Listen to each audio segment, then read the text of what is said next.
Assalamualaikum warahmatullahi wabarakatuh. Abah Anis. Saya panggil di rumah Abah juga, Pak. Abah juga, karena keturunan Pakistan. Abah. Jadi pertanyaannya, Abah, berkaitan dengan pendidikan hari ini di Indonesia, termasuk Sumatera Barat juga. Pendidikan yang berkaitan dengan bagaimana hal yang berkenaan dengan guru honor dengan guru mengaji. Hari ini gaji guru honor, gaji guru mengaji itu tidak signifikan dengan apa yang dia kerjakan dengan jam dia pulang. Yang kedua, itu berkaitan dengan beasiswa. Benar, kita sangat alhamdulillah. Beasiswa dan bantuan Bansos Plus itu, kita sangat alhamdulillah, itu sangat disupport oleh Pak Anies ketika duduk menjadi presiden 2024. Tapi ada problem. Ketika beasiswa itu diterima mahasiswa, maka mahasiswa itu tidak bisa berbicara dan kritis terhadap kampusnya, bahkan pemerintah.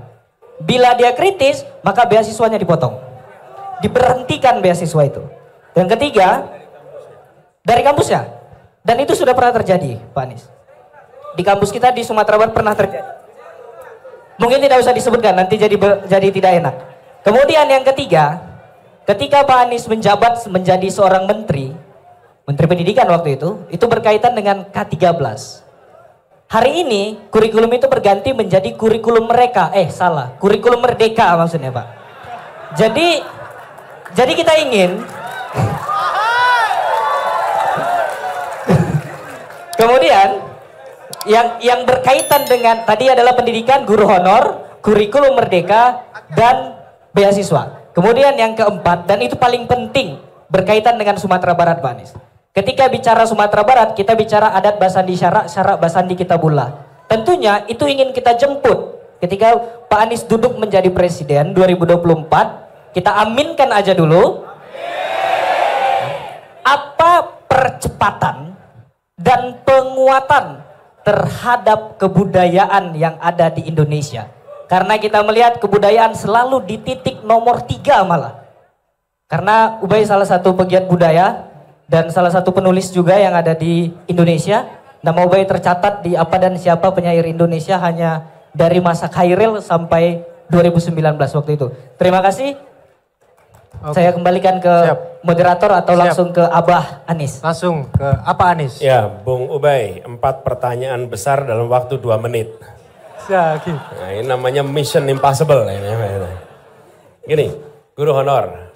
Kita akan lakukan restrukturisasi terkait dengan bagaimana pengajian itu dilakukan dan kemudian pengangkatan secara bertahap. Sehingga semua bisa memiliki status yang lebih baik. Sehingga mereka tidak terlunta-lunta sebagai guru honor. Ini salah satu isu yang di mana-mana ada. Bagaimana kita berharap pendidikan kita maju kalau kita tidak mau mengurus orang-orang yang mau mendidik anak-anak kita. Ini pertanyaan sederhana sekali. Kemudian yang kedua, kurikulum. Saya berpandangan kita lebih konsentrasi pada peningkatan kompetensi kualitas guru daripada gonta-ganti kurikulum. Itu yang kita ingin lakukan.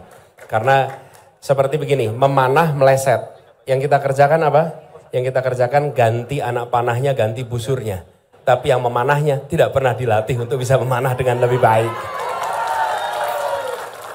Pendidikan nggak maju, ganti kurikulumnya, ganti bukunya. Ya kalau buat proyek memang itu menguntungkan. Tapi kalau untuk peningkatan pendidikan, ya dilatihlah orangnya supaya bisa memanah dengan baik. Jadi begitu kira-kira. Dan pendidikan itu intinya apa sih? Interaksi antara pendidik dan peserta didik.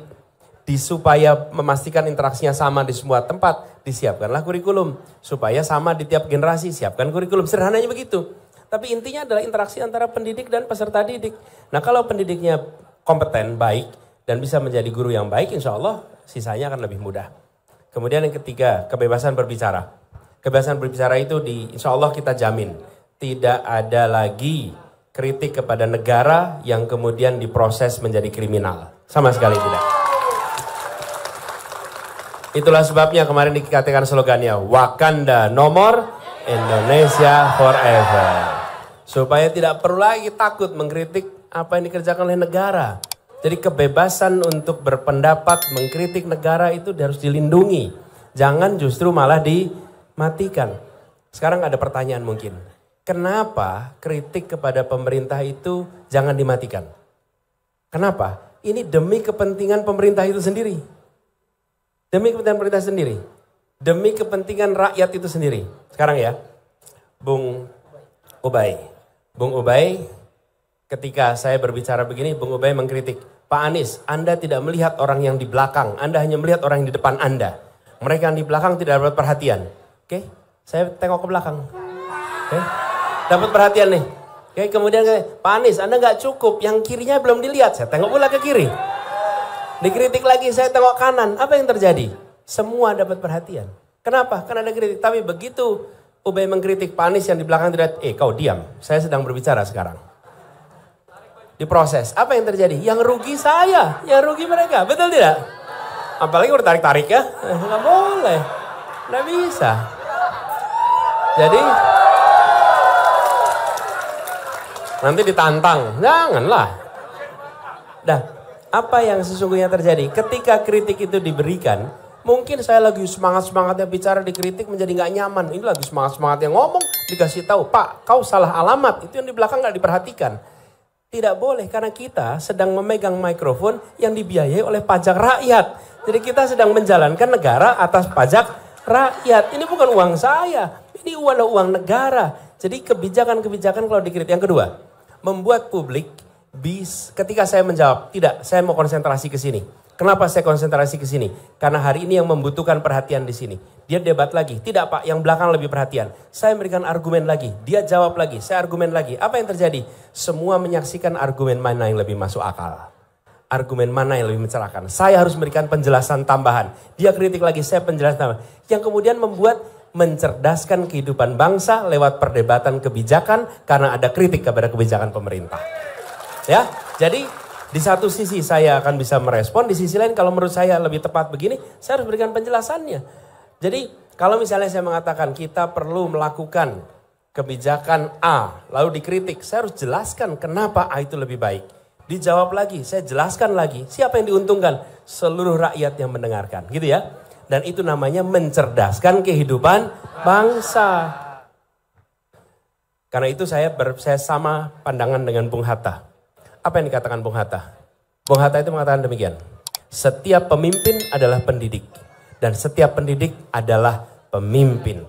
Jadi dalam fungsi kepemimpinan ada fungsi kependidikan. Menjelaskan itu adalah salah satu fungsi yang dikerjakan oleh orang yang dikasih tugas memimpin.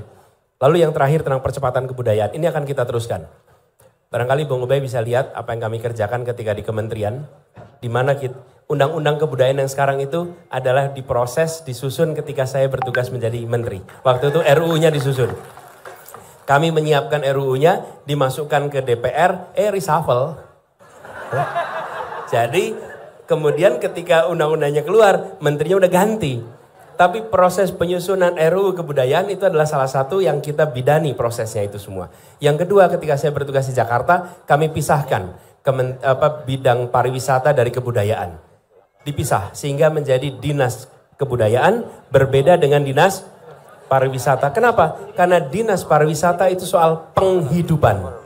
Itu soal kegiatan komersial. Tapi kebudayaan bukan kegiatan komersial. Kebudayaan adalah kehidupan bagi masyarakat. Dan itu difasilitasi dengan negara investasi di bidang kebudayaan. Ini saya terusin dikit nih, agak ekstra waktunya. K-pop ini populer. Betul nggak? Sedunia. Kenapa itu terjadi? Teman-teman sekalian, di tahun 90-an pemerintah Korea mengeluarkan anggaran yang besar sekali di bidang kebudayaan, bidang seni, bidang hiburan. Difasilitasi luar biasa. Kapan? Tahun 90-an. Lalu inovasi muncul karena ada investasi besar-besaran. Mulai tahun 2000-an, 2010 mulai dampaknya muncul. Karya-karya anak-anak Korea mulai menjadi dominan di Korea sendiri dan akhirnya diekspor ke seluruh dunia. Tapi siapa yang mau membiayai pertama kali? Negara. Bila negara investasi di bidang kebudayaan, maka kebudayaan itu akan tumbuh. Jangan pandang pengeluaran di bidang kebudayaan sebagai biaya, tapi pandanglah sebagai investasi yang dia akan memberikan kembalian. Nah, bentuk kembaliannya bukan kembalian rupiah. Sekarang bayangkan budaya K-pop yang mewabah ke seluruh dunia itu hasil investasi 30 tahun yang lalu. Tapi jangan berharap sebelum pemilu bisa ditunjukkan fotonya. Gak bisa, ini bukan jenis kegiatan ditunjukkan fotonya.